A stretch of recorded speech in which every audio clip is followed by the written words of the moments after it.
Developed and published by Wales Interactive, Maid of Sker is a gothic survival horror inspired by the Welsh story of Elizabeth Williams. Our character is a man by the name of Thomas Evans, love interest of Elizabeth, and upon receiving a letter from dear Elizabeth, Thomas makes his way to Sker Hotel in order to help her. The game has stealth-based gameplay, in which you'll have to do your best to avoid the crazed denizens of the hotel, including the members of her family stalking around. They may be blind, but their hearing is excellent. Anytime they get within earshot, you're gonna have to hold your breath until you're in the clear. There are some beautiful visuals, but its sound design is what really stands out here. The hotel you're in creaks and settles, and there are ambient sounds of movement giving you the sense that there's someone or something always on the other side of that wall. And I can't not mention Atia Kalmaru's amazing voice. The songs in this game are both beautiful and haunting. Before we dive in, let me give you a little disclaimer. I played this game in safe mode for the video. I don't normally do that, because I prefer experiencing the whole game as intended, but I felt like crap warmed over the day I played this, and I just could not be bothered to deal with all the sneaking. But this story is the main point of the game to me, and I really wanted to keep going to see it through. So, with that said, let's dive into Maid of Sker. This game was inspired by the folktale of Elizabeth Williams, otherwise known as the Maid of Sker. In the original tale, Elizabeth Williams fell in love with Thomas Evans, who was a harpist. He was not a man of means, thus her father Isaac forbade the union.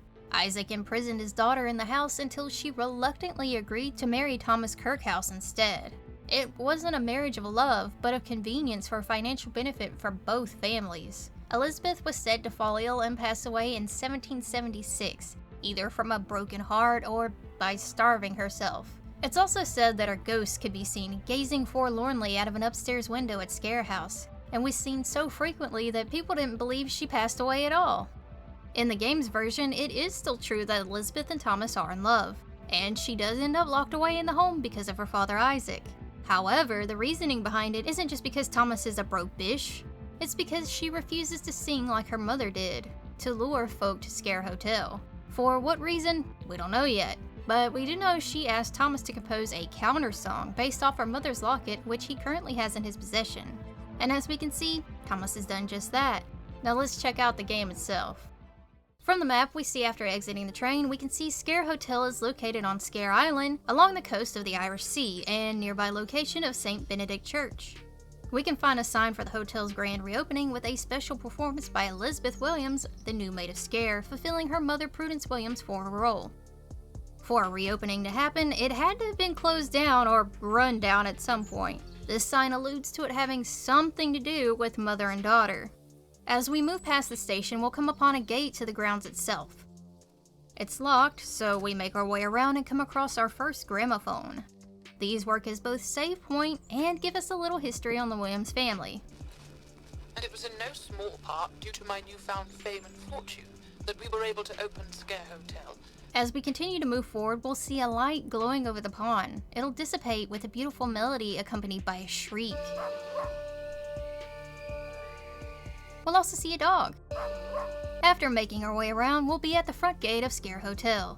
We can see a curtain flapping from a second-story balcony, with a beautiful yet eerie melody emanating from the hotel itself. Once inside, we'll hear a phone ring. This is how Elizabeth will be getting into contact with us throughout the game. Thomas! My Thomas! From this conversation, we glean that things have gone sideways and the hotel's not a safe place to be. Her family and staff have been overtaken by the darkness of this place, attacking anyone that makes a sound, and she has hidden herself away in the attic. She asked us to gather the cylinders that contain a song. Playing them on the harmonium will end the madness that has infected the residents of the hotel. If all of the cylinders are played together on the harmonium, this madness will end. Or so she says. This is our first indication that something isn't quite right with Elizabeth. She's asking us to retrieve cylinders, yet mentions nothing about the counter song she asked Thomas to compose. However, suspicious or not, this will be our objective throughout the game. In the Grand Hall, we can see signs of what happened here. Blood smears the floor, indicating they had one hell of a party. On the wall in the reception, we can find a family portrait. We know who the two ladies are by now, Prudence Williams and her daughter Elizabeth. However, we don't know who the others are just yet, though we can guess that this guy is her father Isaac. Further into this wing, we'll hear a voice calling for help behind one of the doors with the Kraken crest. Let me out! For heaven's sake, let me out! His name is Henry Hughes, and he's desperate to get out. The door's locked though, and whenever we try to break it down, thundering footsteps emerge and spirit pour Henry away. Oh God, please, no! No, don't do this! Whatever you want, Seeing as we can't do anything for him now, we have to move on to the next, which has a gramophone and a painting of Isaac Williams. Listening to the gramophone, we learn he's someone we're gonna hate real quick. I'll be rid of this dog once and for all. And he has a brother named Abraham. Entering the chapter at the end of the hall shows us another of those musical essences, which appear over a chair equipped with these audio tubes. Kinda looks like some 1800s version of headphones. Imagine hearing some arch enemy play out of these things. On the back of the chair, we find the Cerberus cylinder. We can also find a page from the Williams Family Bible featuring a verse from the book of Job and the book of Micah, parts of the Old Testament, more than likely from the King James Bible. However, the verses have somewhat been altered. In this passage it says mistress, where originally it would say maidens, and in Micah it says sirens, where originally it would say owls. This is giving us a hint to the story. Bird, mistress, siren. If you're a clever duck, you probably kind of figured out most of the story by now, but let's continue on. Also in this wing we can find an elevator. Restoring the power allows us to travel to the basement. There's a save room down here, and we can find the portrait of Abraham Williams, the brother Isaac mentioned in the previous gramophone. How long have you been there, Uncle? Don't stop, lass. Go on. This gramophone tells us of an interaction between Elizabeth and her uncle Abraham. She's not fond of him, You're just my father's oafish tool. and he, taking umbrage to her comments, claims she's the one who's only an instrument to her father. The instrument sure is a curious word to use, don't you think? Further down the hall, we'll find who we can presume to be Henry, being mollywopped by a brute and carried off into the darkness. By this assailant's build, I think we can assume that this is Abraham, who looks to be a rather large man in his portraits. As we move along, we'll hear another phone ringing. However, before we answer, we can find Isaac's ledger of the deaths and disappearances. There are listed names which entail their belongings, and some noted as test subjects.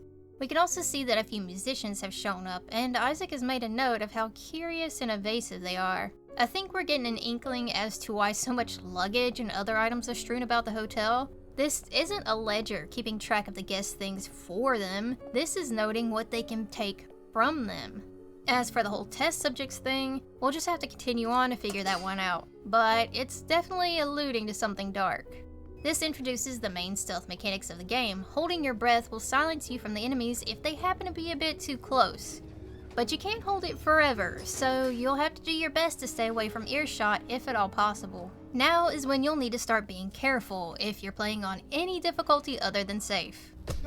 No matter the difficulty level, a bell will ring in the distance, pulling the masked man's attention away from you, allowing you to continue on safely, for now. Further along, we can find a furnace with some clothing items and Henry Hughes' music sheet, which is also labeled as a Welsh lullaby. And at the bottom it reads, commissioned by Miss E. Williams. It seems we weren't the only ones she asked to compose a piece for. This harkens back to Isaac's ledger. There seems to be a curious amount of musicians visiting the hotel, 4 in fact, counting us. If both Thomas and Henry had a composed piece for Elizabeth, we could guess the other 2 did as well. Interestingly, earlier on the phone, she said she didn't know the man we heard on the other side of the door, so even more doubts about her truthfulness are beginning to creep in. We can further note the dark handprints on the inside of the lid, which makes you wonder if it isn't just clothing they burn in here. A door at the end of the area leads us to an outside path. We can find a campfire here surrounded by more luggage seemingly pilfered from guests. A note in this area suggests that the Williams family are more nefarious than they let on. You don't say. The author of this note believes they are the reason for the ships that have gone missing around Sker Island, intentionally wrecking them and stealing the items aboard with no care to those they harmed in the process. In fact, he calls them smugglers, wreckers, and murderers, an apt choice of words considering the era and area this happened in. Back in the game, due to the evidence we can see around us, I think the note's author didn't meet a kind fate. We can find a graveyard a little further with Prudence Williams' headstone, and at this point we'll see Abraham and Isaac walk past the entrance to the cemetery. Only Thomas can't keep quiet and attracts Isaac's attention, leading him to run in fear and fall down a hole. We'll find ourselves now in an underground cavern, where we can find Jebediah's cult leader. He's formed something called the High Council of the Quiet Ones, and mentions a ritual of rebirth where members need to bring an offering of flesh and bone to sacrifice the weakness within, and to remember their garments of the Quiet Ones, which will shield them from the weak leeches of the sacrifice. It also says Prudence, Elizabeth's mother, agreed to become the priestess of this cult. I think we can assume that she is the mistress the Williams family Bible mentioned earlier. The next gramophone nearby informs us that Elizabeth's father was preparing her for something, and has sent his brother to make sure of that. Make sure she practices. She must be ready. From the information we've gleaned so far, he was preparing her to take her mother's place. Whether as this priestess or just another voice to lure more victims in, we don't know. From an opening on the wall, we can see another of those musical essences, this time located within a giant bird cage suspended from the ceiling. It's a very large bird cage, makes you wonder just what they need that for. Continuing on, we can find signage for the HMS Providence, and chests of gold and treasure filled to the brim, lending credence to the note we found prior to falling into the cavern. There's also a letter here that reinforces that idea, as it says that Isaac was ordered by his father to extinguish the beacon, leaving the HMS Providence in the dark, causing it to run aground the stone coast. It also says they found a creature in the cargo hold, which Isaac's father Jebediah saw fit to chain to the beacon of Sker Point in order to use its song to lure more ships, aiding in increasing their wealth. And Isaac himself has ideas on how to exploit this creature further. Of course he does. This seems to allude to Jebediah himself coming under the effects of the creature's song, which is obviously a siren. Further along in the game, you can find notes mentioning such a creature in Greek myths, so yes, this isn't a bluff, it is the real deal siren. The kind with a woman's face and the bird-like body, hence the bird cage and the underlined bird in the Bible verse. Using this creature probably began as just a way to increase their fortune, but after years of exposure to the siren song, it's led Jebediah to form a cult around this creature. Another note further along can be found detailing more of this ritual of the Silent Ones. It shows the followers being doused with a liquid exposed to the song, and then a mask or a bag is placed over their head to shield all their senses but hearing, leaving them to only focus on the song. We can see an example of this very ritual happening soon after. The liquid seems to be flammable, so it's probably kerosene considering the time period. And the fire is used to cleanse the subjects. We don't get to watch for long because Thomas is about as subtle as me trying to navigate my kitchen at 3 a.m. in the dark, which isn't subtle at all, and we have to make a quick escape. We'll find ourselves in the garden, and the gramophone here is a recording Elizabeth made for her mother. Her father seems to be pushing her to sing, like Prudence did before, more and more, and is becoming almost manic about it. He seems consumed with his latest scheme to revive the hotel. Getting through the maze will lead us to another ringing phone. After a short chat with Lizzie, I dreaded that you'd been taken too. we learned that the dog was her mother's, and its name is Calliope. And the dog in question will give us a bit of a jump scare in order to get our attention. If we head out the same door, we'll find the poor pup with its foot caught in a trap. We can choose to save her. We should choose to save her. And luckily it seems she's no worse for wear as she dashes off into the brush. We're at Sker Point now, where the beacon mentioned before resides and overlooks the sea. After opening the chamber, we receive the hero cylinder. Heading back the way we came and taking the unused path, we come upon another room, which seems to be where Isaac was working on something. In his plan notes, we can see he wants to use the creature, just as his father, but believes he can get even more out of it if he can find a way to control it without having to worship it. It seems, no matter the tale, Isaac is a greedy little weasel. We can also find the phonic modulator, a tool used to fend off enemies we can encounter. It doesn't have any use in safe mode, but it can be of help when playing in any other difficulty. Once we make our way out of the gardens and back into the hotel, we'll be in a room with the scene of the mermaid. And in this treasure box located at the fore, we'll find the Kraken key. Now we'll finally have access to that room Henry wanted so badly out of. Another phone call from Elizabeth informs us that the other cylinders are on the first and second floor, and she wants us to try and reach her in the attic. Look for a way to reach me. Some means to come here to the attic. We can find an edition of the Morning Herald in the same room. Henry Hughes is, or was, a highly regarded composer, and we can even see Thomas Evans himself. Seems he was a performer of traditional Welsh songs, and he was touring all over the country. In the room we can now enter via the crack and key, we can find Isaac's audio-visual notes. Like mentioned before, it seems his goal is increased suggestibility of the subjects, with a combination of audio and visual stimulation. And he wants to replicate it on a mass scale, starting with the staff of the hotel. Being that we're pretty much done with the ground floor for now, you can pick up that bar tap and use it to open up a hidden ladder. Now we'll have to explore the first floor of the hotel in order to find all the missing crest pieces. While searching, we'll come across some information that seems to correlate Elizabeth's tale. Her father learned that she had learned of the truth behind the family's fortunes, and refused to be a party to it. Due to the family's dwindling wealth, Isaac is frantic and wanting to find another solution to rebuilding their former wealth since his daughter is not cooperating. We can also find Jebediah's journal. He writes more about finding the siren in the hull of the HMS Providence. It was locked and chained in a glass cage and in poor condition after the crash, yet it still affected the minds of both men and women around it, and that he noticed its ability to make them more suggestible, and had thoughts on how to utilize that to his advantage. And Isaac's wife Prudence was willing to learn its song in order to better harness the power. In the wing with the rooms 101 to 105, we can find another gramophone under the portrait of Jebediah Williams. Is this true, Mother?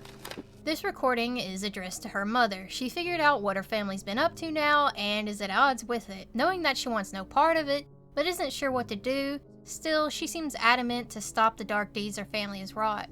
There must be some means within my reach to stop this, to end all this darkness. It's a noble goal. When searching for the Red Crest, we can come across poor Henry again, now donned in a ritual mask. He sits, whimpering to himself. We'll need to find a way in, but for now we're going to leave him to his purgatory. The room at the end of the hall leads to another smaller room that we can find the music key in. It's perched atop a cushion and looks to be in a kind of shrine. Interesting place to put a key. I just keep mine on a key ring, but if you want to be extra like that. Taking the path between the walls, we can find Isaac's reprimand of Abraham in this area. He wants Abraham to stop acting so recklessly with his wanted destruction. With their dwindling occupants and finances, it's no longer feasible to keep tossing them and their effects into the incinerator. Oh, and they built murder rooms together. Nothing like some wholesome brotherly bonding. Part of me wonders if the devs took inspiration from H.H. Holmes. Not so fun fact, he debatably holds the title of America's first serial killer. This man made elaborate traps in his hotel and everything. I don't like to glorify these people, but it is a morbidly interesting part of history. Anyway, we can access an area once the blade trap's been lifted and get a jump scare from Henry. While he's busy banging on the glass, we can mosey back around and pick up that red crest piece. Speaking of traps mentioned earlier, the floor is full of them and we'll be experiencing them. Varying from pits of, acid, to flaming bathtubs, and a farty jack-in-the-box. The flaming bathtub is the worst in my opinion. You're primed and ready to relax, only to experience a flamethrower turning your cheeks into rump roast. Back to the fart box, the stank is so bad it sends Thomas into a delirium. He'll be in a dark place where he has to navigate by sound, until he finds the headless body of Matilda Norton, and with her is part of the lullaby. Yes? Thomas? What do you want? My uncle Abraham might be on the second floor now. Oh, don't worry, girl. I'm playing in safe mode. He can't hurt me. No. After that warning, we can find a bird key nearby. Jesus hey, I give up.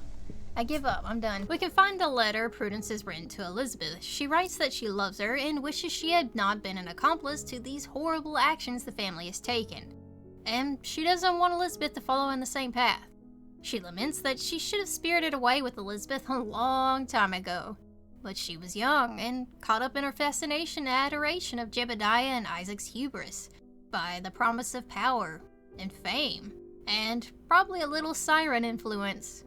In Elizabeth's bedroom, we can find her countersong plan. She doesn't want the song getting out and devises a plan to also separate the countersong into 4 separate parts, like her father did. Only she would approach 4 different composers with each part, something we've figured out long before now, but this at least confirms it. We've located 3 so far. Thomas's, who we're playing as, Henry Hughes, who we've seen go through some horrific events, Matilda Norton's, which we found in her body, though we've yet to find Arthur Morris. He no doubt has also suffered a grim fate. According to a gramophone on this floor, Elizabeth was running out of time and only had 2 of the 4 pieces of song needed to perform the countersong. But her father was gonna play the 4 cylinders that night, using the staff as test subjects. To use the recorded song of that lamentable creature on the household and staff. This is definitely leading up to exactly what happened before we arrived. I don't believe the staff and her father and uncle were mindless goons before or during this recording. So something went terribly wrong, as they often do. In the same room, there's a broken mirror with red writing asking, "Who are you?" What's more, in another part of this same floor, we can find her father's portrait with the word murderer scrawled across it, a chalkboard with "shh" written on it, and drawings on the floor. Who did these? After what I'm sure was an epic game of cat and mouse with Abraham, we can find the bird key in the room with 2 sets of double doors. Now we can go collect the phone. Now we can go collect the siren cylinder. We should probably head to the attic too, but before that we can find another newspaper that details the closing of Sker Hotel. As suspected, it was because of Prudence's passing. It's doubtful he mourned her out of love, more like he was mourning the loss of a useful tool. Now we can head up the stairs to the attic. Along the stairs we can find one of Elizabeth's diary entries. Like previously theorized, something indeed did go wrong. Elizabeth attempted to sing the incomplete countersong, and it caused everyone to go mad and attack each other. Not quite what she had in mind. After solving a piano puzzle, a wall will open up to another room. There's yet another mirror here, smashed with the writing, "Don't look at me, monster." Seeing as how Elizabeth was the only one up here, other than whoever attacked her, she has to be the one doing this, which does not bode well for anyone, much less Thomas. Her second diary page can be found here and mention that she wants to free the siren to stop it from harming anyone else. Looking up from the page, we can see someone standing at the window. Relax, it wasn't Elizabeth. In fact, I'm pretty sure we just found Matilda's head. Who staged this? And why? Oh, that's why.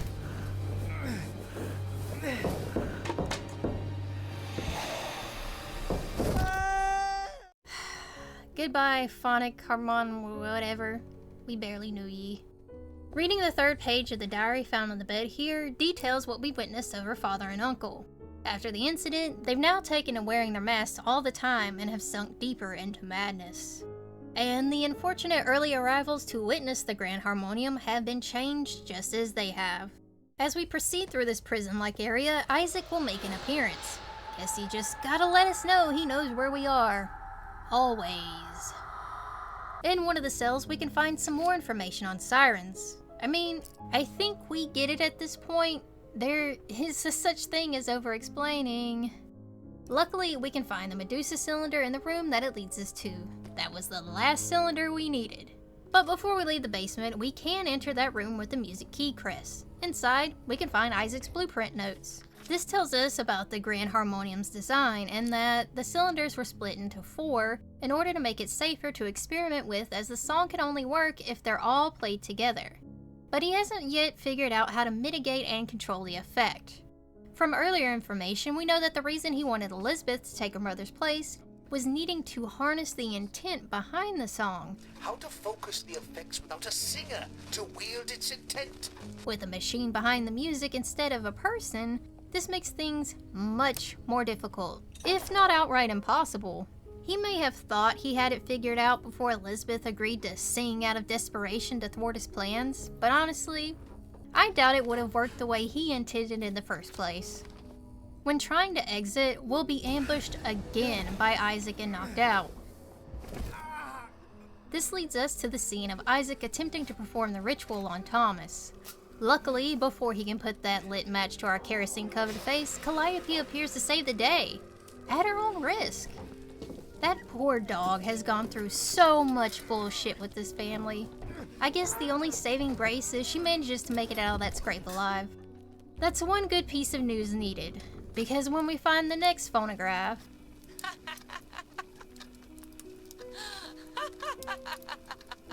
Yeah, Elizabeth has gone off the deep end. She's not as unaffected as she thought she was. Seriously, who records themselves laughing? Just laughing. That's weird. You're weird. Disregarding the discount joker, we crawl through some gore and we'll be in the room for the final showdown. Isaac will play some chords on the piano, then proceed to get up and stretch his legs for a few moments before repeating the action. We have to flip switches while he's playing the song and not move a muscle when he stops. It's basically just red light, green light. First unholy trinity, now this. Red light, green light is the devil's game. Once all 4 switches are hit, the central chamber will be unlocked where we can place the locket we've been holding on to this entire time, which will put a stunner on Isaac, rendering him a non-threat. Elizabeth will ask us to meet her by the harmonium. Thomas, my love, come to me. I'm waiting for you by the grand harmonium. Man, we could do that, but if you want the good ending, you gotta get that last music sheet, and to do that, you need the crown key. Luckily, it's laying right beside the piano. That was me getting an achievement for holding my breath a bunch of times. Man, achievements sure are weird these days. Using the crown key on the statue in that chapel on the ground floors opens up a secret room where Arthur Morris sits, with the sheet music on the floor beside him. That should be all the sheet music. Now we can finally finish this nightmare, one way or the other. Meeting her by the grand harmonium, Elizabeth immediately asks for the cylinders. Do you have the cylinders? If you want the good ending, don't give them to her. Instead, choose to play the counter song yourself. You don't understand. We must... Playing it causes her to majorly freak out, but she seems to snap out of the madness that was taking hold of her. Thomas? What am I doing? And in her right mind, she'll sing the counter song, which stuns the quiet ones long enough to release the siren in the cavern below, thus ending the curse.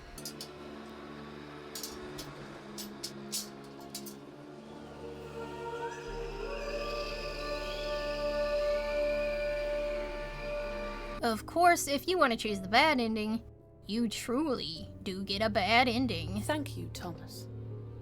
There will be a place for you. Elizabeth will sing the original song, and Abraham will join the two of you on the platform as you descend to the caverns. In this ending, Elizabeth will tell you to shoot the siren, which Thomas does. And he's rewarded with the ritual mask.